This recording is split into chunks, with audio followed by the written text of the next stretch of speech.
Мен негізі таксовать етіп жүрген адам, әкем баяғыда ойбай қатын алсаң адам боласың дейтін еді. Қатын алуын түфу, мә адам қылды, ешек қылды таза, есек болдым, япты кедік. Ал үйдегі унитазға қатын жаңа отырып шықты, қақсайды да жатады өмір бойы. Жер туалетке шықпаған адам таспен сүртіп үйреніп қалған.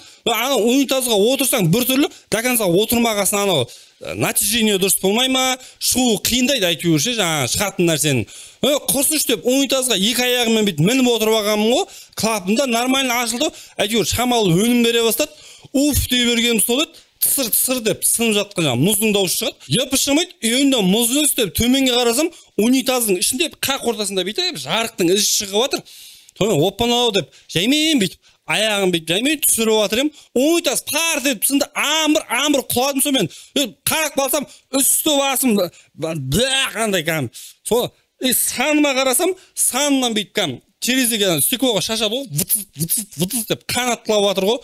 Сонымен басым айналып құладым, есім жисам, больницада жатырмын ғой, міне сан. GTA Vice City болдық қой шешесі. Бір нәрсеге ұрынам, сосын полицияға немесе больницадан ат шығам, япашамайды.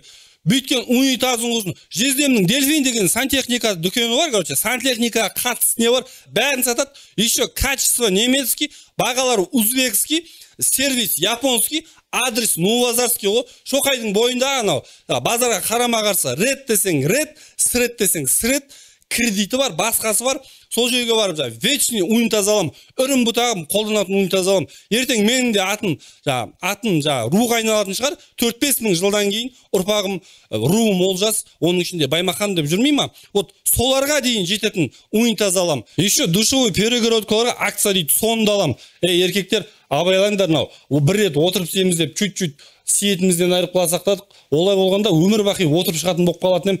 Сосын Дельфинге барыңдар обязательно. Солым шеш.